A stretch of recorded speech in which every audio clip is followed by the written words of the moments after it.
Video like जरूर कर लीजिए और ऐसे वीडियो लगातार फ्री में पाने के लिए चैनल को तुरंत सब्सक्राइब कर लीजिए और बेल आइकन को जरूर टैप कर लीजिए ताकि आगे भी सारे वीडियो आपको मिलते रहे। यूट्यूब में फॉलो करते हैं तो प्लीज ये वाला फ्री टेलीग्राम चैनल जरूर ज्वाइन कर लीजिएगा। सारे नोटिफिकेशन सारे अपडेट यहीं पे आते हैं, ध्यान रखिए। दोस्तों नमस्कार, आज की शुरुआत करते हैं बहुत ही इंटरेस्टिंग टॉपिक के साथ। बहुत बड़ी खुशखबरी है, गुड न्यूज़। उत्तर प्रदेश में दरोगा बनने का अवसर। जी हाँ, जो साथी उत्तर प्रदेश में दरोगा बनना चाहते हैं तो उनको पता होगा 2021 में पिछली वैकेंसी आई थी और 2021 के बाद उत्तर प्रदेश में दरोगा की कोई भी वैकेंसी नहीं आई है। लेकिन अब आपका ये इंतजार बहुत ही जल्द खत्म होने वाला है। उत्तर प्रदेश में 2025 में दरोगा की वैकेंसी जरूर आएगी। जी हाँ दोस्तों, मैं ये बात फर्जी नहीं कह रहा हूँ, ये प्रमाण के साथ है। और साथ ही साथ आपको दरोगा बनने के लिए क्या क्या करना पड़ेगा, क्या एलिजिबिलिटी होगी, कि कैसे आपका सिलेक्शन होगा, सब कुछ विस्तार में समझेंगे। तो वीडियो को पूरा अंत तक देखिएगा, बहुत ही बड़ी खुशखबरी है। देखिए, सबसे पहले तो आप ये समझिए कि ये न्यूज़ है। न्यूज़ क्या? उत्तर प्रदेश पुलिस भर्ती एवं प्रोन्नति बोर्ड जो यूपीपी पीआरबी है को मुख्यालय पुलिस महानिदेशक उत्तर प्रदेश से उप निरीक्षक का मतलब सब इंस्पेक्टर जो एसआई दरोगा होते हैं, पद हेतु कुल 4,543 लगभग 4,500 के आसपास वैकेंसी है। पदों का अधियाचन प्राप्त हुआ है, जिसमें उप निरीक्षक नागरिक पुलिस देखिए 4242 पद है। उप निरीक्षक नागरिक पुलिस महिला पीसी के लिए जो बदायूं गोरखपुर लखनऊ 106 पद है। प्लाटून कमांडर उत्तर प्रदेश ये 135 पद है और उप निरीक्षक प्लाटून कमांडर विशेष सुरक्षा बल के लिए 60 पद है।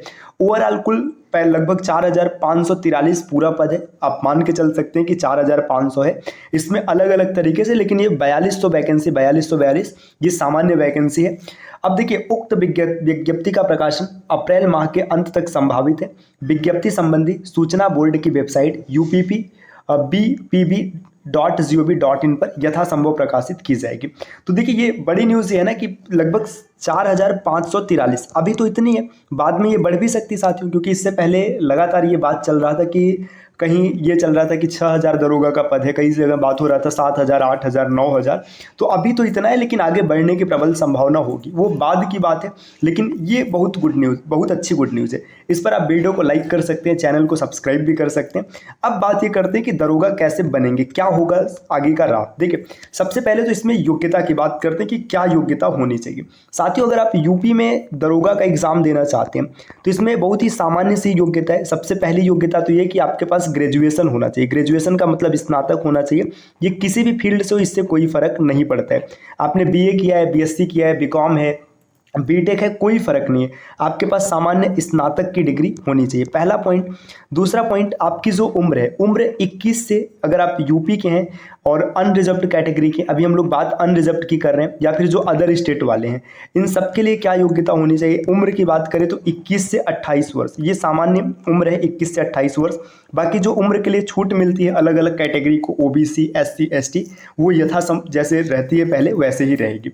तो आपको दो चीज़ें याद रखनी कि आपके पास स्नातक होना चाहिए और आपकी उम्र 21 से 28 के बीच में होना चाहिए। अगर ये दो चीज़ें तो आप इसके लिए एलिजिबल है। बाकी हाइट की बात करें, चेस्ट की बात करें, तो वो लोग हम लोग आगे समझेंगे। देखिए, अब इसके बाद तीसरा पॉइंट ये है कि इसमें चयन प्रक्रिया क्या होगा। तो सबसे पहले सीबीटी का मतलब है computer based test, online exam होता है। इसमें कुल 160 प्रश्न आते हैं। 160 प्रश्न 4 बिंदुओं से होते हैं। पहले मैथ, जिसे कि क्वांटिटेटिव एप्टीट्यूड भी कहते हैं, तो यहाँ से 40 प्रश्न बनते हैं। दूसरा रीजनिंग है, रीजनिंग से भी 40 प्रश्न बनते हैं।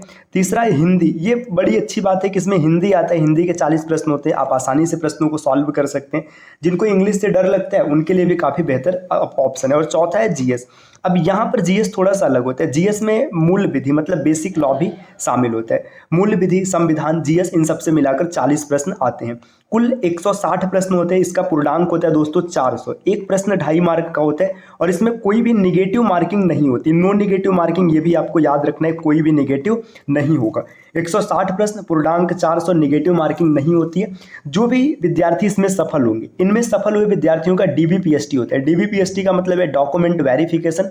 आपके डॉक्यूमेंट्स को चेक किया जाएगा कि आपने जितने भी डॉक्यूमेंट्स दिए सब सही है कि नहीं।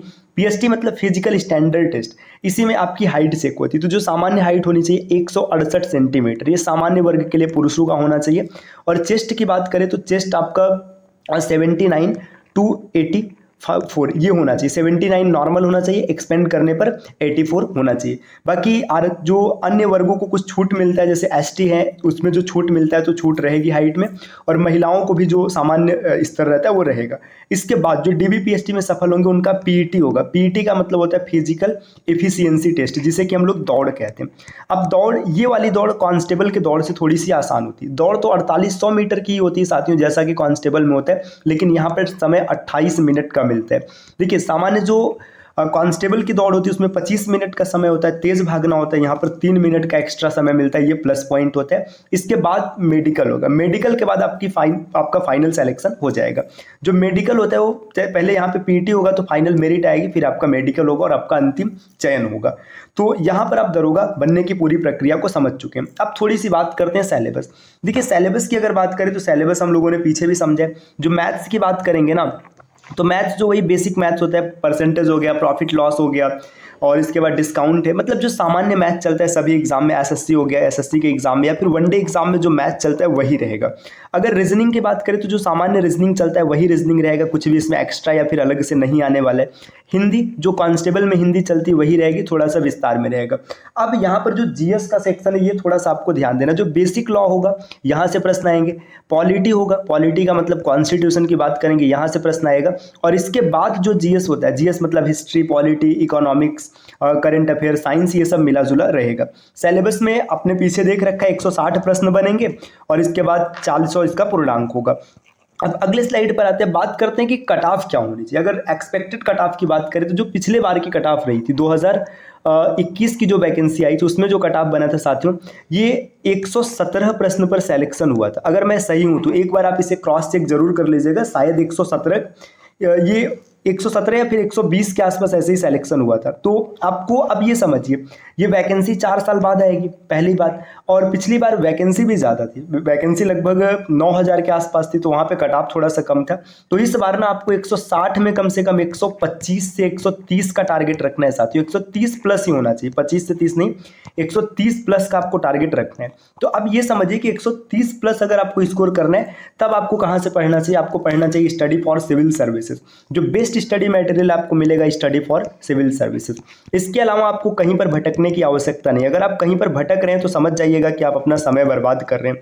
अभी जो कांस्टेबल वाली वैकेंसी भी थी उसमें हजारों स्टूडेंट सेलेक्ट हुए स्टडी फॉर सिविल सर्विसेज से पढ़ करके, तो एसआई में भी आप 100% सेलेक्ट होंगे। देखिए सिलेक्शन का आज के समय में एक ही विकल्प है, स्टडी फॉर सिविल सर्विसेज। आप इधर उधर भटक रहे हैं मतलब अपना समय बर्बाद कर रहे हैं और अपना पैसा भी। बात पैसे की नहीं, बात समय की। तो आपको स्टडी फॉर सिविल सर्विसेज के पेड कोर्सेज को ज्वाइन करना चाहिए, जहां पर आपको देखिए सबसे पहले तो कंप्लीट सिलेबस मिल जाएगा, मतलब जो रिकॉर्डेड क्लासेस होंगी ये मिल जाएगा। इसके बाद इसका पीडीएफ नोट्स मिलेगा, पीडीएफ नोट्स के बाद आपको टेस्ट सीरीज मिलेगा, पेड क्विजेस मिलेगा। इन सब के माध्यम से आप बेहतरीन तैयारी कर सकते हो और आराम से सिलेक्शन क्लियर कर सकते हैं। तो अगर आप एसआई के बैच को ज्वाइन करना चाहते हैं तो नीचे स्क्रीन पर दिख रहे किसी भी नंबर पर कॉल या फिर व्हाट्सएप कर जानकारी प्राप्त कर सकते हैं। मिलते हैं आपसे अगले वीडियो में कुछ नए इन्फॉर्मेशन के साथ, तब तक के लिए नमस्कार।